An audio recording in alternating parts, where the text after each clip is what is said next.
to Top Ends with Twins this week. Luke, how are you doing, man? I'm doing good, Paul. How are you today? I'm doing all right. Little somber today. Just wanted to.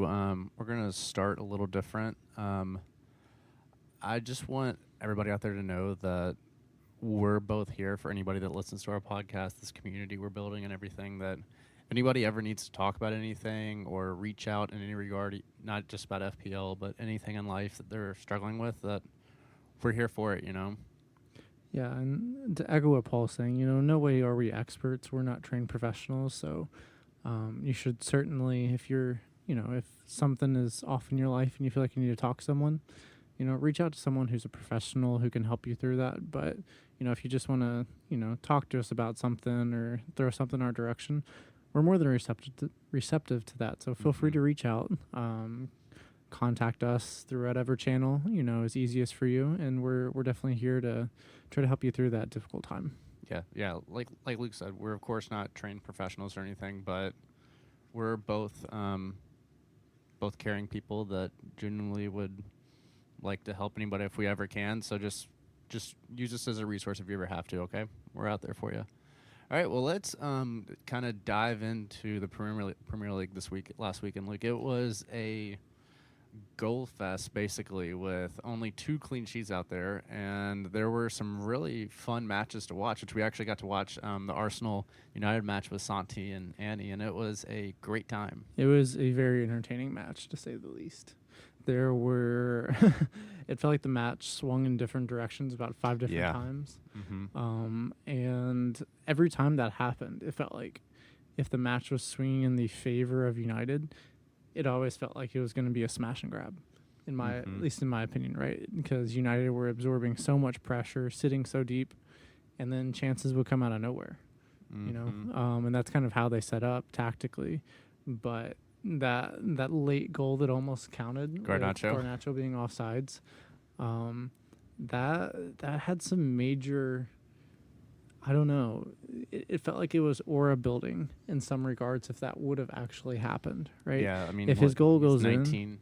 in, if that goal goes in, I feel like that's a huge statement moment for his career where he's starting out at, and he's already had a great start to his United career, but that's one of those that kind of lofts him above and puts him into that position of okay. Now I feel like I should be vying to starting every week, getting almost full 90 minutes week in, week out.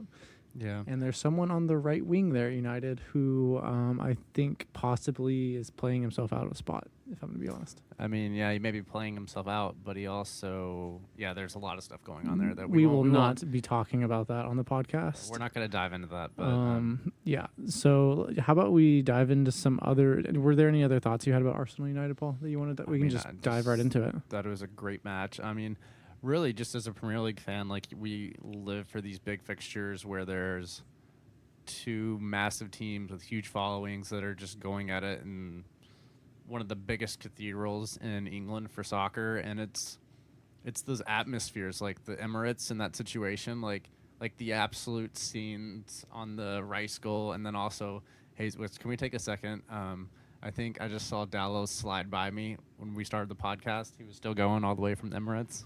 Man, he was in a tough spot there. I mean, I don't blame him. You have to go full out for that, because if you don't, he just takes the shot on the left foot, right? Yeah, no, he has to. He was in a tough spot, so but it was still beautiful by Jesus. It was gorgeous. That was absolutely clinical. And if Jesus, I'm not saying he's always going to be in that position with that great of a chance, but like, if he can start converting chances like that for Arsenal, then this Arsenal team becomes a different beast than what they've been so far this year. Yeah, they do. And I think, if anyone ever doubted that he was Brazilian in that moment, well, clearly, if you doubt he's Brazilian, you've never seen him play. Yeah. Or you've never seen any Brazilians ever play the great game of football.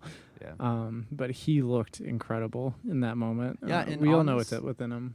Honestly, for Jesus, too, it was a thing where he looked good the minute he came on the bench. Like, there's just something, like, he just has an ability to get by one person so easily with little hip movements, with little whatever he uses to get by people. And you could see it from the minute he subbed on, where it's just a different dynamic for Arsenal to attack a defense, especially with the defense that's packed in like United was towards the end of that game.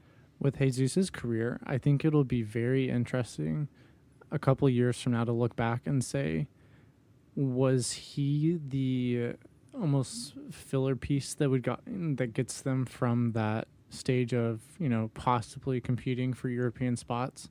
Is he that player who brings the experience that pushes them up to the next level, and then he gets replaced soon? I'm not sure, because I feel like Ferguson ? I don't know, right? You never know how the transfer market's going to work out, but I do wonder if a couple years from now we say, hey, he was that gel and that experience driven player that got them to another level that they'd been looking for. And if really we're not all too worried about what he did on the pitch for them altogether. So it'll be interesting to look back at his career arc a couple years from now and see where that lands. Yeah, I mean, he already has a pretty storied career for all he's achieved at City. No, he does. He really does. He for sure does. But I understand exactly what you're saying. We'll see how it plays out. Yeah, his Arsenal career will be very fun to follow. Mm-hmm. So I think we should maybe touch on one or two other games from this weekend. I think one of the big ones too was Liverpool Villa, and just seeing Salah get a goal, Nunez 2 assists. Like, Liverpool's looking like maybe they're figuring stuff out a little bit, and they have a new midfielder coming in too. Technically, Nunez got 2 FPL assists. He got 1 assist in, I guess, like Premier League stats. Just because, for FPL you get the assist for a shot that deflects in. Yeah. But Nunez did look good, right? He had he had a fair amount of chances. Let's see, what was his Darwin XG? Nunez experience. His XG for this week was 1.4, according to understat.com. So he was second overall in the Premier League in his XG, which, with an XG of 1.4, you want to see him find the back of the net. I mean, yeah, but I mean, like, I think we kind of know at this point that he's not going to be a clinical finisher all the time. Like, I mean, the 2 goals he scored against Newcastle were very rare that he comes on, has 2 chances and scores both of them, even though both of them were world-class finishes from somebody that we kind of expect, because he has those moments where like stuff like that happens. But I mean, he's just, I think that's just who he is. Like, he's off some days, he's on some days, It feels like this is the destination we keep arriving to.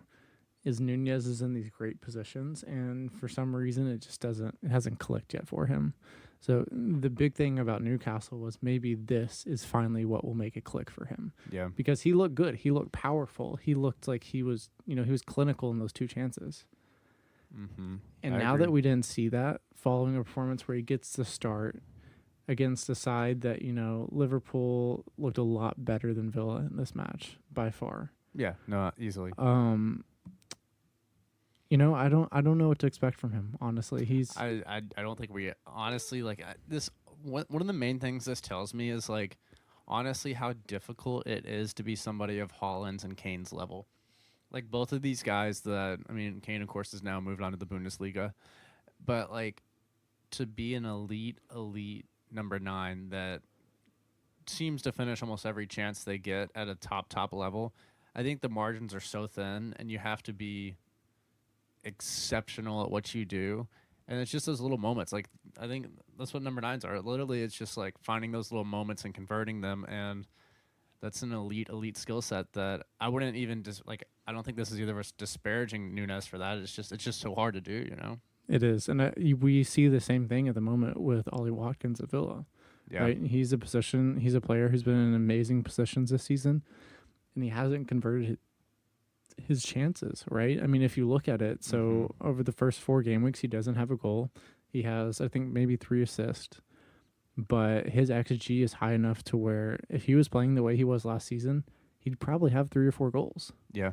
Right? Agreed. So it's just players dip in form. They rise in form. And it's just so hard to predict who's going to hit that form at the right time. So, from an FPL manager perspective, it's a difficult thing we try to do here, right? There's so many things up to variance, so many things that are out of our control that we just have to do the best we can. And really, I mean, just at the end of the day, say we did the best we could possibly and go on from there.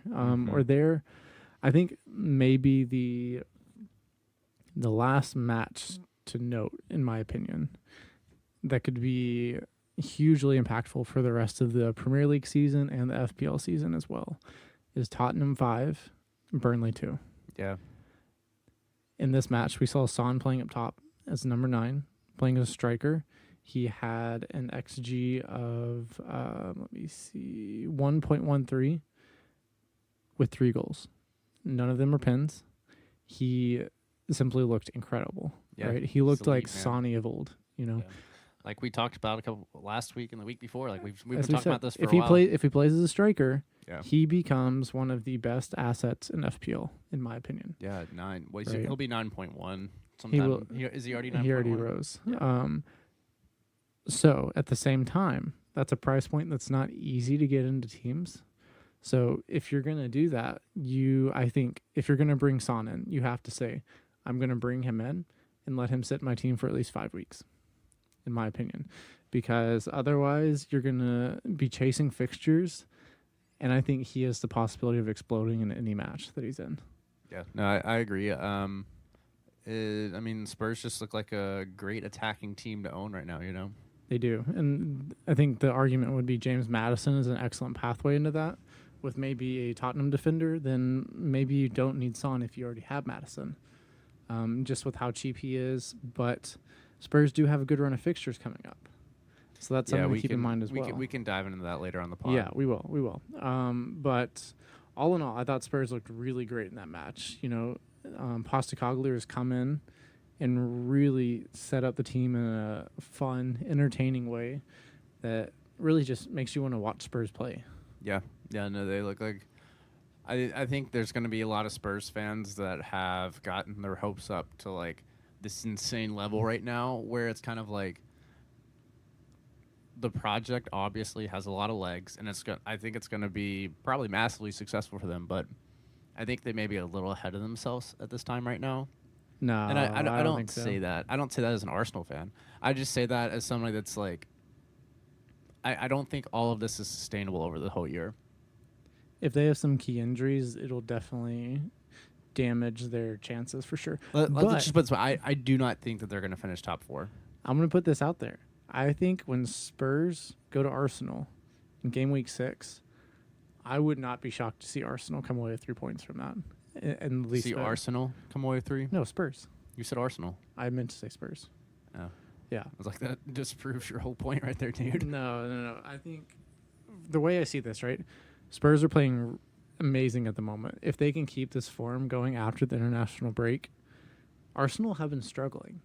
Yeah. You know, we do not see Arsenal performing at top performance in any way, shape, or form. Yeah, no, I think they've been figuring stuff out at the beginning of the year, but I still think Arsenal's easily a better team than Spurs. Easily. Maybe, but it almost seems like Tottenham have a better idea of who they are at this point. We'll see. We'll see what happens to the North London Derby. It's right around the corner. Yeah, it is. Maybe we can make a nice little bet on that one. We'll see. How much do you want to bet? Like a $5 bet or something like that. We'll figure that out later. Okay, cool. Well, are there any other matches from Game Week 4 that you wanted to kind of highlight, Paul? Not really matches per se, but I think there's a lot of VAR stuff going on this week between Man City and the goal they scored, and then Arsenal United, all this stuff. And honestly, I'm kind of tired of it. Like the whole VAR debate. I think the game is better with VAR. And obviously we know it's going to mess up because some of the people running it sometimes mess up because they're human and stuff happens, you know. But I just hate the discourse where people are constantly complaining about VAR, you know. Like, it's part of the game. I think it makes it a better game. Like think about if there wasn't VAR, Garnacho's last-minute goal would have stood, and then we wouldn't have had the ending we had in the Arsenal game. But what if he was onside? No, he wasn't. Did you see both camera angles? He's off. He's offsides. Like he's not on. Eric Ten Hag is still lecturing people that he was on. Don't get me started. Like I will burn this podcast down. Let's be honest. Ten Hag looked really bad in his post-match conferences. He looked a little unhinged. He sounded like he was kind of losing grips on. Like whenever you're pointing at officials for the reason why you're losing a match and not saying we could have done this better as a team, I could have set us better up than this way. I want to have a manager who's going to hold himself accountable instead of other players on the team, instead of match officials. Those are just things you have to play through. Dude, he just took it right out of the Klopp playbook, you know. Those two might get along pretty well. Took it right out. They might. But I mean, the whole point is like I just hate that discourse. You know, really like. Yeah, and obviously the decisions broke for Arsenal the right way. But I mean, there's also the pin in the first half for Havertz, or in the second half that should have been a pin easily. It really should have been reversed. At the pace he's going at, if you nudge him, especially in the box, what is he supposed to do? Yeah, no, I totally agree. He got. I think we're both in the same boat on this one, but because the whole point is VAR's going to mess up. Sometimes it's going to be on your side as a fan. Sometimes it's not. But I think at the end of the day, it makes the game a better experience. It does. When the technology is readily available and you can implement it in a, almost exactly beneficial manner, I don't see why you would not do it, right? Yeah. Because if it's there, you should use it, right? Absolutely. There are some very evident calls that VAR have provided a solution to that improve matches holistically, So there are times where the margins are so fine, the margins are so thin, it might be more beneficial to have some of these processes a little more automated, right? AI. Have AI ref, help them out. Don't let ChatGPT do it. It'll be like 30% success rate. Come on, dude. That's yesterday. Actually, that was last year. Sure. We have new AI out there that can do it easily. Probably so. But let's sign up Voltron to do it. And just know this podcast is not run by AI. What if we are AI in the simulation of life? We've got to be the dumbest AI out there then. I don't know. I think there's dumber. I've met dumber. Maybe. You've met AI? No. If we're AI and everybody else is AI, I've met dumber AI systems than myself and you. I'm not saying. Okay, all right. We'll move on. We're diving deep here. Let's I think we should probably move on from this segment. Yeah, let's take a little break here, yeah. Get our thoughts in order, and we'll come back and talk about some FPL ideas for Game Week 5 going on. And quick little tip, do not use any transfers yet for the national break. Yes. Do not. Easily, avoid that. Okay, right. We'll be right back. Yep. And we are actually back. We had a little hiccup right there. A little mishap to start out the second segment of the podcast. I'll take the fall. Most importantly, we're back. So let's dive right into how our teams performed, or in my case, underperformed this week. So I'll go first. I was on 57 points for the week. I was, just so everyone knows exactly, the 8,430,779th manager this week. So that's impressive, Luke. There's 9.7 million people that play the game. I was terrible. You were really close. So bad. So where I messed up big time, I did not captain Holland this week. Bad idea, everybody. I broke the golden rule of Holland at the Etihad against a weak team. A defensively Kyle working. also did too. He had a good enough week, though, where he was saved, luckily. It worked out for him, but both of you played it. I told both of you you're playing a dangerous game. Well, don't listen to Paul. Don't listen to Paul, whatever. So I captained Foden. I thought it would be a good enough hedge to where I had a City asset at home. I thought for sure Foden would return, and he ultimately did. But not the way you needed. Just gets a total of 5 points. So I ended up with 10 points for my captaincy instead of, the possible 40. Yeah. That's a rough one to take, dude. It hurt a lot. Right? There's always next week. There's always next week. And my overall rank only dipped down to about 800K. So that's perfectly fine. I can bounce back. I think between 800 and 300, it's probably like 15 points, something great. Like, it's so tight right now. That's one captaincy choice right there. So yeah, right, exactly. So I'm perfectly fine with where I'm at. It's very early days at this point. Just to look at my team, I had Pickford in goal, Udogie, Chilwell, Stupinan, all of them blanking except for Udogie. At least Pickford got out of the negative points after the own goal. That was nice. I had Madison, Saka, Foden, and Marsh, with Saka getting an assist and Madison getting the goal. And then I had Watkins, Holland, and Wissa, and all Watkins and Wissa both blanked. I think Wissa probably could have had a goal. Just didn't work out for him this weekend. And then I had Jota and Gabriel and Turner along with Trusty on the bench. So that's my game week. All in all, not happy about it, but excited for this little break here. Recharge the batteries. Recover. And I've already made 3 transfers, so that's great. I'm completely kidding. Is Luke going to use his wild card is the question. No, I actually really love my team. So I'm not going to wild card. I'm not going to make any transfers till the Friday before the deadline. And honestly, I'm excited. I have 2 free transfers, so we'll see where I go. Yeah, you got options, man. Yeah. So this week I was on 82 points, Captain Holland, which paid off for me. And honestly, the 82 points was 1.8 million game week rank, which I did not expect. Honestly, I thought it would be a little higher than that.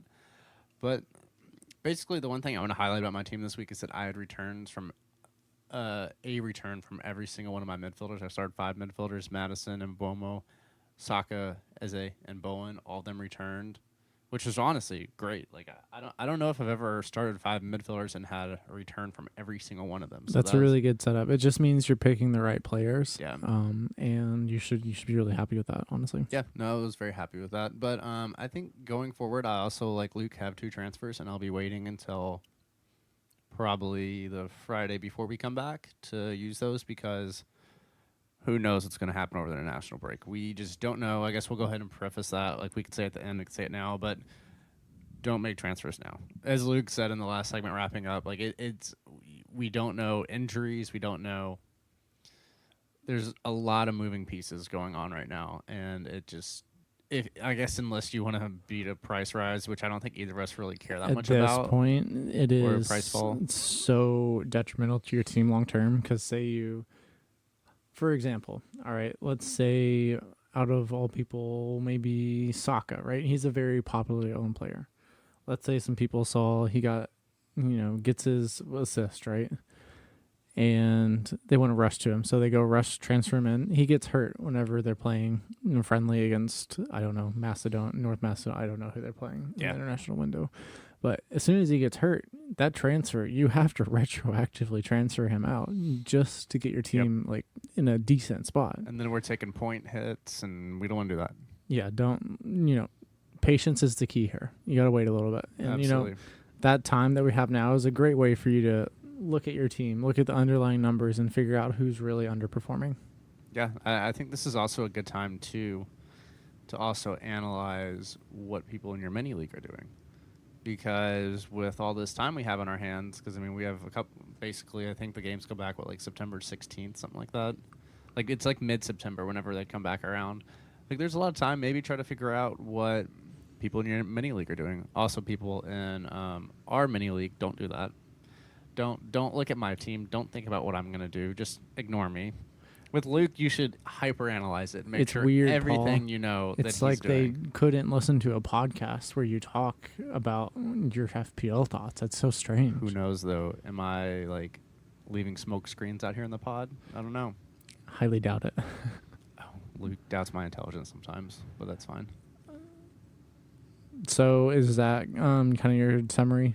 Yeah, Done? I'm good on that. Done and dusted? Cool. All right. Well, I think we're going to, after doing our team, so you guys have an idea of how we performed this past week, we're going to now kind of move on to some of the teams that we're most excited about for the next 4 to 5 game weeks. So Paul, let's hand it over to you and see what you came up with. Yeah, how about I'm going to say my 4 teams, and you say your 5, and we'll see how many match up, and then we could dive into them. All right, sounds good. Okay, so the 4 teams that I am really interested by are Villa, Manchester United, Newcastle, and Liverpool. Okay. Let's we can dive deeper in all this stuff, all that, but I want to hear your 5. So these are in a specific order from best fixtures to not as good of fixtures. So, obviously all 5 of these will have good fixtures, but the first is the most important. So I think Newcastle have the best fixtures in my opinion. I would agree with that. I think Spurs are second, actually. From a run of 5 fixtures, they go Sheffield at home, which looks incredibly juicy. They have Arsenal away, which I think there's going to be a lot of goals in that match. There's Liverpool at home, and Liverpool are it seems like they're just made of holes at this point. Surprisingly, they kept a clean sheet against Villa. I don't know how that happened. And then Spurs have Luton away, which is an incredible fixture, then Fulham at home. Yeah. While those are two difficult fixtures in Arsenal and Liverpool, I think those other three are incredible, and they will be great for them. So the attackers, I could see Son or Madison in that run. Like, Madison's obviously not leaving my team. He's probably one of my most nailed on FPL assets. But I don't see a defender in that run. Like Sheffield, obviously at home, that's a good fixture for them. But Arsenal and Liverpool, both those matches, looking for a clean sheet, I would not want to look at that at all. But that's fair. But if you're looking at a Spurs defender and say Udogie, who I currently have in the team, or Pedro Porro, you want other returns. These are players who are going to be returning from attacking returns. Yeah. So, but I also think there's better options out there those weeks than those two. Yeah. Well, we'll see how it shapes up. But I love the way Spurs are playing, and I think they are going to be a team who's almost a little fixture proof, with goals and assists being part of their returns for FPL. So the third team I have, actually, that might surprise you, is Nottingham Forest. I'm not surprised by that. You're very high on them. I think they're very interesting. They have Burnley, Man City, Brentford, Crystal Palace, and Luton. All in that 5-game stretch. I think there are goals for them. I think they could, end up having some difficult fixtures in there. I think, for one, Crystal Palace is really underrated at the moment. They're a really good side. They look great this past weekend, and I think they actually would be a great team to target for some clean sheets. Yeah. So the 4th team is Liverpool, and then my 5th team is Villa. Okay. So we do have some overlap. I just disagree with your United take, and we'll maybe kind of dive into that a little bit at the end. So let's save United for the end. That's fine. If that works for you. Yeah. Do you want to kind of give some of your thoughts on the teams you picked and why you thought they were good runs of fixtures? Yep. So let's see. Let's just start with Villa, because I think that's a team we're both very interested by this year. So if we look at Villa, they're going to play Crystal Palace at home, Chelsea away, Brighton at home, Wolves away, West Ham at home, Luton at home, and then Nottingham Forest away. For me, I think holding Cash as an asset, he's not going anywhere in my team just because, until he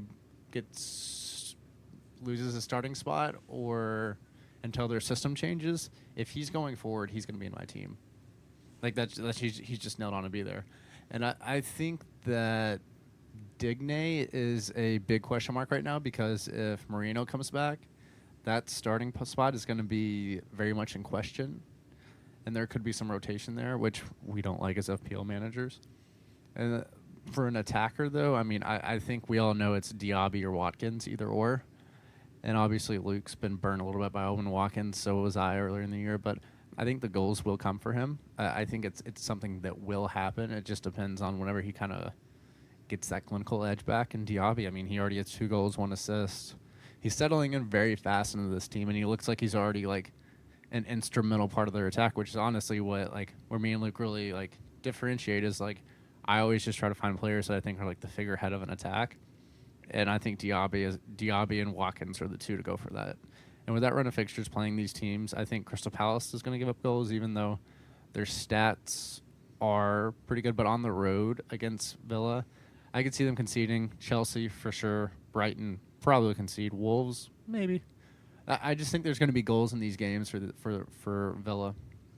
Yeah, no, I agree. I think the thing about Villa at this moment is I'm still not sure who their best attacking option is. Because if Watkins finds form, he's going to be the best one, right? The best player to have in our teams. He is a little bit pricey, but we know what we're getting from him if he's putting the ball in the back of the net. The problem is he's not doing that right now. Yeah, no, that's accurate. Do you make a lateral move to someone in the same team that you think is slightly better, or do you stick with the player who has enormous upside and you don't have to make another transfer on him? So it's difficult at the moment, and I'm not quite sure what the right answer is. I do think that we have a little bit of time to figure it out, because I don't think their fixtures are incredible until game week 8. where it goes Wolves, West Ham, Luton, Forest, and Fulham. I think around game week 8, everyone's going to have at least one, maybe two Villa attacking options. Yeah. And Cash is going to be extremely popular. But I do think Moreno is going to become a very popular asset very quickly too. Yeah, and that for all the Digney owners out there, I would just be very aware of that. I think his ownership is really, it's probably sub 5%. Yeah. I'd guess maybe. I'm not really sure. Just in case he's in Yeah. somebody's team that's listening. So Villa's definitely someone to keep an eye on, but we might have a couple more weeks before we feel like we have to move on them and really get. But if you already have them in your team, I would definitely not be transferring out any Villa assets. Nope. No.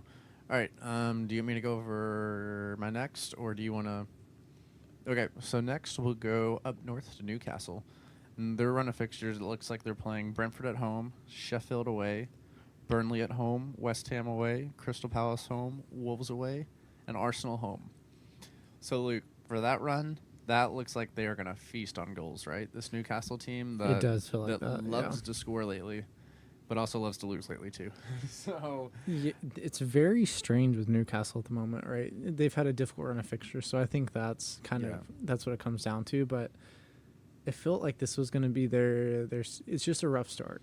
Right? I mean, so the thing with them too is there's a lot of new pieces kind of trying to integrate. It's a new squad basically with some old pieces, and they're trying to take a step up from a year maybe where they were a little higher than they should have been. So it's kind of about finding that middle ground, I think, in our expectations.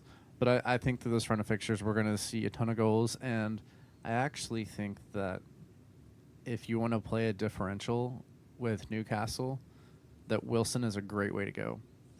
Ding, ding, ding. You hit the same point I wanted to. Mm-hmm. So underlying numbers, right? That's kind of what I always tend to look at. The only thing is the price point, though.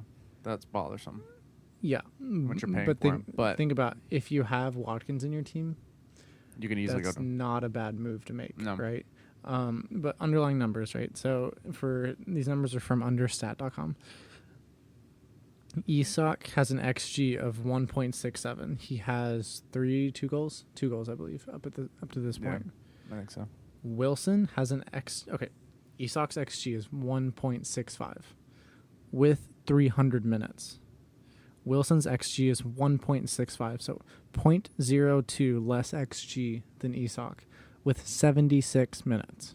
Yeah, if you look at It's something like crazy. the per 90 stats, I think Wilson's supposed to average like something like 1.5 goals per match if he's playing a full insane. 90. It's crazy. Which, I mean, it's obvious that, like, I mean, if he's actually playing a full 90, it's probably not going to be that high. But he just has an ability to score. Like, when he's on the pitch, it just happens. So Right. Eventually, I think Eddie Howe's going to try something new. I would love to see him try a double striker front, right? yeah, if you have Play you Isak. finished the Newcastle doc yet? I'm on like episode 2 or 3. Okay, so they highlight one of the games it was last year whenever they who was that against? So part of the thing is I think it's episode 3 or 4 where they kind of dive into Isak and Wilson, the competition, blah blah, all these things, but then they have a match where they play Wilson and Isak together. I think in the second half, and I don't remember which match that was. But it's really cool now that you say it. I mean, like, I think they're two players that can play very well together. It's just about what do they want to sacrifice in the team to take out. Right, exactly. And I think Eddie Howe's built around the idea of, defense. At least that's how he approached it in the beginning. He wanted Newcastle to be very solid at the back, and now not quite as much. So it'll be interesting to see what changes they make. And I think Wilson could be a big part of those changes. Mm-hmm. And if, as FPL managers, if we can get on that early on, that's a huge advantage for us to have over the rest of the field. So someone to keep an eye on there with Wilson. And also, Anthony Gordon has looked pretty good, right? I couldn't do His XGI is 1.68. So he's leading the team with XGI at the moment. But old Kieran Trippier, most chances created in the team. Dude, it's just his price point. It's his price point, but like I think after that Brentford fixture in match week 4, like that run of games they have, besides probably West Ham and I guess West Ham, the next 2 games, Sheffield and Burnley, like it just seems like Trippier seems like a great option to kind of swing to. And there's a couple you have the money. defenders that are very popular right now that I could see a lot of people soon moving off of. Joel, maybe. I don't know. That's something that some people might think about. I don't know about for me, but yeah. So interesting stuff there for sure from Newcastle. Do you have any other thoughts on Newcastle, Paul? You wanted to share? No, actually, part of it, what I was going to talk about was Trippier or Schär too, because Schär has an ability to. He really is a big body that can score on corners. Besides that, I mean, I just think that the two attackers, Isak and Wilson, are probably the ones I would go for. But I mean, you could also see a sneaky shout of if Harvey Barnes gets hot, maybe he's on. And honestly, I think Almiron has had a weird start of the year, but he's had a lot of stuff that's almost come off for him, which we understand last year he way outperformed his XG and everything. And he may be subbed out soon. He could be, but I think the chances have been there for him early on, and they just have barely not come off. I mean, he's had a lot of stuff off the post. There's been look at the save that Allison made on him, on that corner. He hit that ball extremely well. It's just little things. I mean, it's just little moments. I mean, we easily could be talking about Almiron as a great asset. We could, and that's the crazy thing about what we're trying to do here, is there's so many little things that determine the eventual success of these players in these really tight margin matches. And one example of that, Harvey Barnes, he leads Newcastle in their XA with 1.11, and he's played probably 60 minutes, something like that. So definitely someone, if he comes in the starting lineup, I think he'll be flying into people's teams. Yeah, I agree. For his price point too, yeah. Yeah, well, I think that's kind of a good summary on Newcastle there. Do we want to? Let's do the next team on your list. Okay, so the next one I have is Liverpool. Okay. For Liverpool, their next run of fixtures is going to be Wolves away, West Ham at home, Tottenham away, Brighton away, Everton at home, Nottingham Forest at home, and then Luton Town away. So, preface this: do not invest in Liverpool defender. I mean, you can if you really want to, but I would not recommend it with this run of fixtures. Let's be honest, though. If you have them, they're probably going to be suspended for a little bit, or they're going to come down with an injury because they have terrible luck. Yeah, it's the vibes are kind of off from an FPL perspective for Liverpool defenders right now, even though Trent did have a pretty good weekend last weekend, and then he got hurt. So, with the run of fixtures, with everything going on, I would not invest in a Liverpool defender, but I think their attack is something that if you can find a way to get into it, I know Luke is a big Jota fan. He really Jota fan, whatever. Luke's had him in his team. But I think the asset really to consider is, I mean, Salah, of course, is the king of FPL. He has been for the last 5 years, however long. His price point is something. It's really hard to get to him when you have Haaland and another premium. But Darwin Núñez, he is maybe figuring it out, we kind of talked about earlier on the pod. He comes and goes in spurts. But, I mean, he got 2 goals match week 2. Last week, 2 assists, FPL assist. He seems like maybe he's starting to turn a corner, and I think if he gets the starting minutes, if he is the figurehead of their attack, and through that run of fixtures, the teams we just discussed, I could see him getting returns in almost all those games. It's a possibility. Yeah, the big thing with him is if you don't have any Liverpool assets, I think he's a great avenue to try to get bits and pieces of their attack. I don't think he's nailed, frankly, just because Klopp seems to like rotation. They're going to be in Europe, right? Not the Champions League, but they're going to be in Europe. Champions League. So that's something to keep an eye on as we go forward as well. But we really need to know if Salah's going to stay too at this point. That's what we have. We should know by the end of the international break, right? Because I think the Saudi window closes pretty soon. The Saudi window closes. Is it this Friday? Thursday. So Okay. that would be September 7th, I believe, is when it's going to close. Just for your point of reference, if it's listening to this later. So we should know by then if he does stay. I think we'll see his ownership numbers increasing. Yeah. Just because he's returned in 10 fixtures in a row, something crazy like that. That he's pushing to break his own record that he set a while ago for most returns in a Premier League run. So someone to keep an eye on is Salah himself. And then I think Núñez is a good option too. But if you're getting him, I think you're looking for a average of points over 4 fixtures or so. Don't count on him returning every week, and do not count on him converting the chances he gets. But it's also high risk, high return, you know? As we saw against Newcastle, Yeah, a brace exactly. in, 13 minutes? Mm-hmm. There's So, the possibility there, which is very tempting, so... yeah, for sure. I think Trent is someone who could also come on people's radar soon, just because his price point is really high. He has dropped in price to 7.9.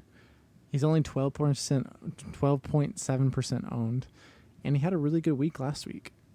You know, he gets the clean sheet bonus along with an assist. So what's not to like there, right? I don't know. He just has to be healthy. I mean, that's the thing. And I think he will be. I think this is something that's kind of precautionary from what I understand. Hopefully so. Yeah. Hopefully so. But all right, Luke, let's go ahead and go to whatever team you want to go to, because I will save my last one for the very last, I guess. Let's just do Nottingham Forest, because I think that's something that most managers wouldn't consider. Mm-hmm. And let me kind of try to convince you why I think they're a good asset. Matty T. I don't need to be convinced. Matty T. He is actually probably in a lot of managers' teams at this point. Yeah, that price point, man. Think about that Areola and Matty T partnership. That's rotating those two keepers is really nice, honestly. Mm-hmm.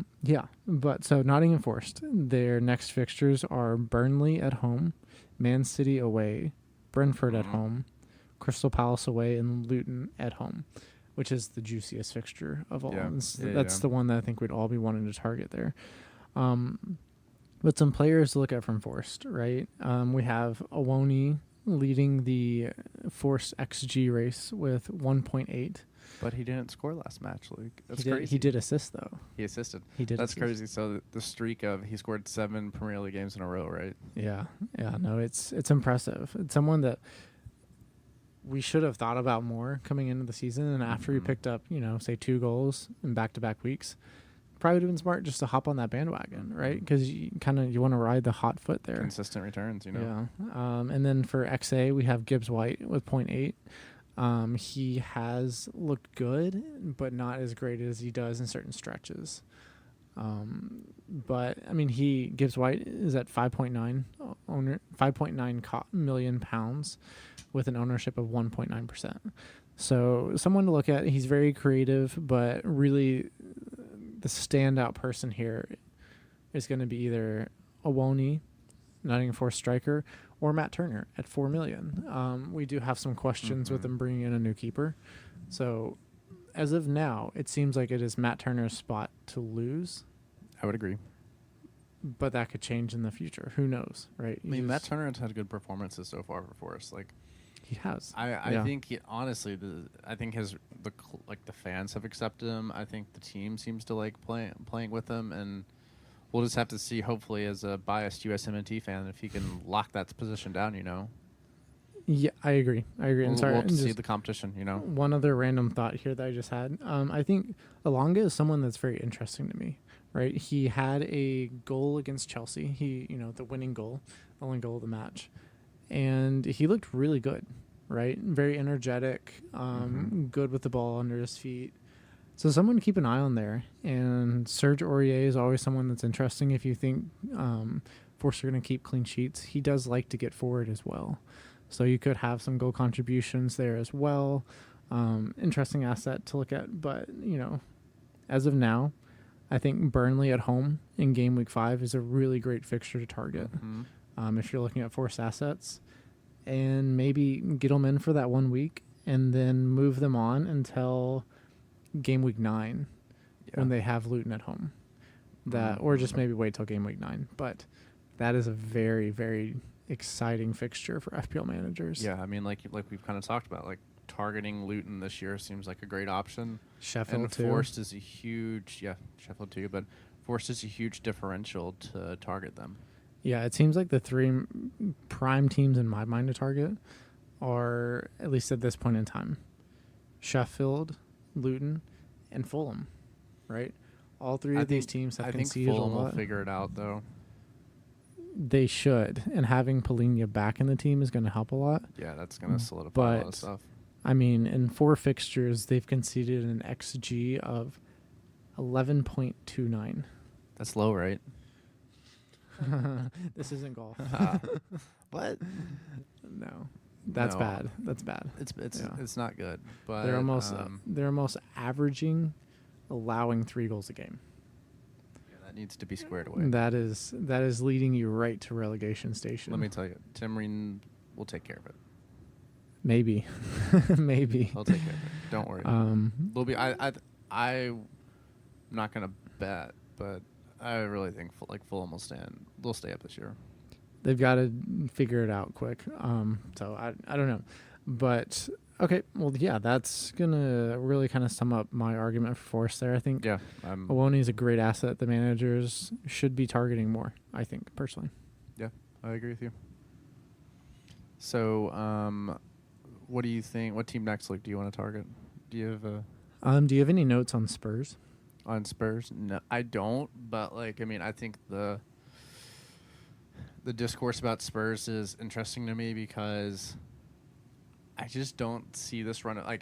I don't think I'd invest in a defender at this point because I know your arguments about Poro and what's the other defender? I can't remember his name. Udogie, yeah.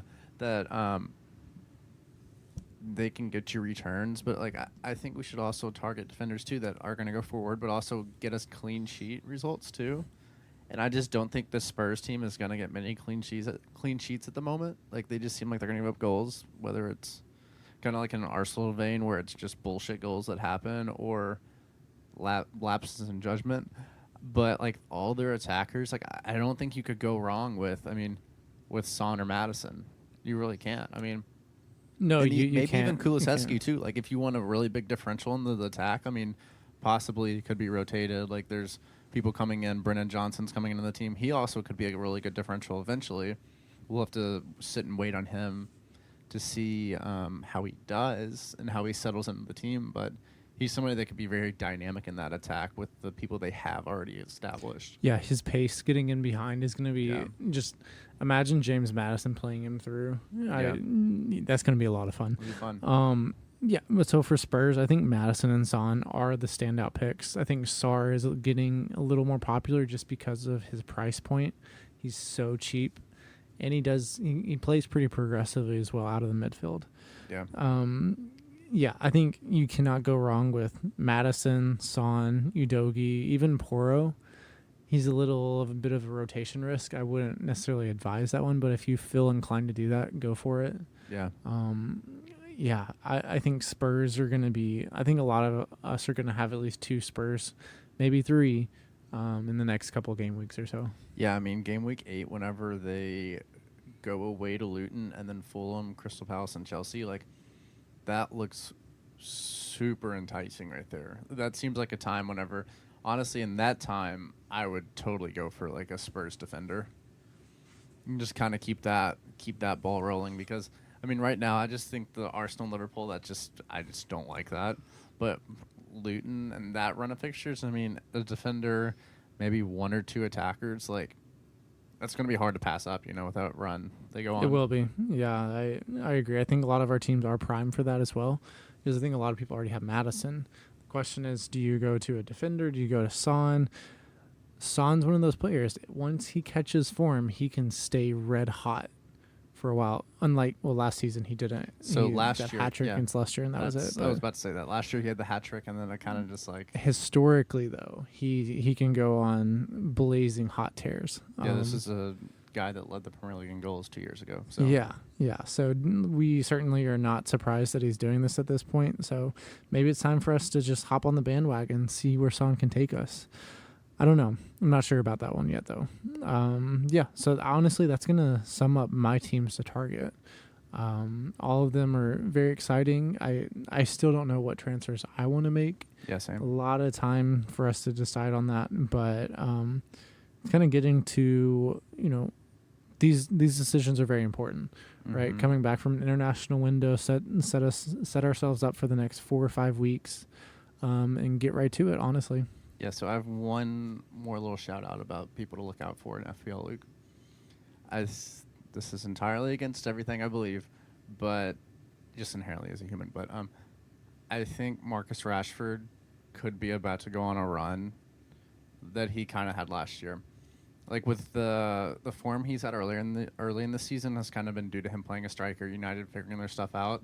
And I think if he goes away international duty, he had this goal against Arsenal. He's going to go away to international duty, probably get a goal or two maybe, or a couple results. He does like to score for England.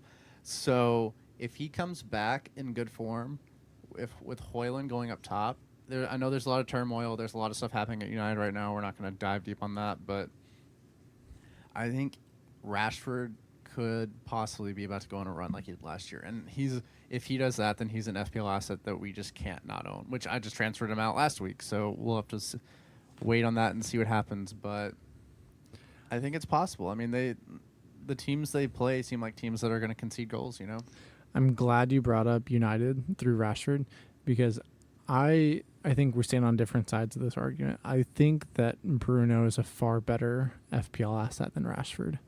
He's a little bit cheaper, and his underlying numbers have been, off the chart so far this season. So with Højlund being in the team, you would think Højlund that changes things. Yeah, we saw his athleticism and his strength is going to be really important to what they can do as a team. But I still think Bruno's a better pick, personally. And I also think that United's upcoming fixtures are surprisingly going to be very difficult for them. So I think they're going to be difficult, and they may lose the matches. But I think that, like, if you look at it, so it's Brighton, Burnley, Crystal Palace, Brentford, Sheffield, Manchester City, and Fulham. I think there's going to be goals for Rashford, possibly Bruno. I think the goals are going to be out there, and FPL managers, that's what we want when we get midfielders, you know?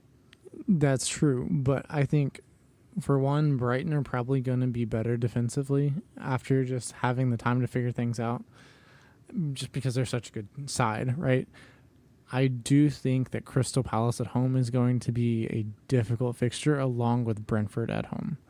Those are two teams that are very solid at the back, and I think Brentford's press, for one, can give United a lot of issues with building up from the back like they like to. Yeah, that'll push Manchester United a lot. So maybe Højlund being in the team will be really important there. Hopefully they can, play long to him, work around that press from those teams. So making them a little more press resistant, making the FPL assets better. But I also still want to come back to the point of I'm very skeptical of how United are going to do over the next 4 to 5 game weeks. No, I am too, but I just think that Rashford was an asset that burned both of us last year, and that we didn't invest in him when he went on that run. And I think FPL managers should keep a close eye on that, It seems like at this point in time, it's so hard to pick those players who are going on extended runs because who are we to pick someone who's going to have a great 1 game week? It's so difficult to do that. If there are managers out there who are making the right picks, props to them. But dude, eventually, shout out the man that brought in, who was it? He brought in Sterling then Son. He brought in Sterling and then Son. Yeah, that was definitely very good. And anybody that earned Ferguson too. Sorry to interrupt you, but no, you're good. You're good. I don't know if being, especially double United at this point, I think it's not the best idea.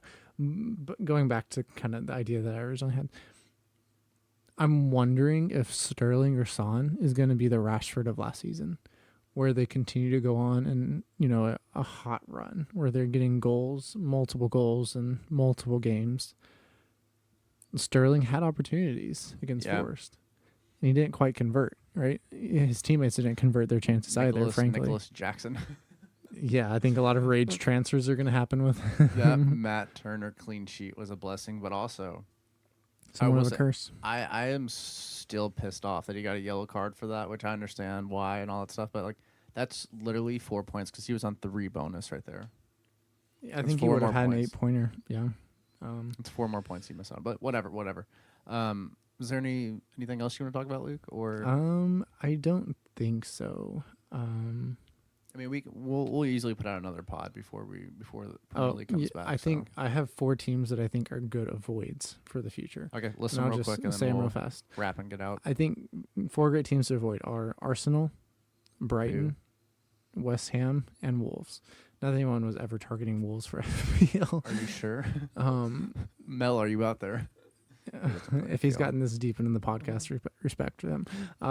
But Arsenal, Brighton, and West Ham, all are teams with some popular FPL assets. And I think it might be time to maybe move on for the time being from them. Just because of their difficult fixtures. A team like Brighton is going to score a ton of goals, and I think Arsenal will too. But with their run of fixtures, maybe there are some better assets out there for us to look at. Well, maybe we can talk about that on the next pod. Yeah, that's a great idea. We'll do that. But I think that's all I have. Yep, that's all I have here too. I just want to convey to you guys that we really appreciate you listening, joining us for this podcast, and kind of going on this ride with us. It's, we're going strong. We're loving putting the content out there for you guys, and it's just been a lot of fun. So thank you for joining us. Yeah, really, everybody. Thank you for listening and spending your time with us. But also, there's so many people I talk to that are like, "Hey, I shared your podcast with somebody else. I shared it with all this stuff." Like, that means the world to us. And realistically, like, we do this just because we really enjoy talking about it, and it's a fun thing for us to do in our time. So anybody that listens out there, thank you. We appreciate you, and leave 5 stars and retweet everything we put out. And have a good rest of your day. Yeah, thanks, everybody. See ya.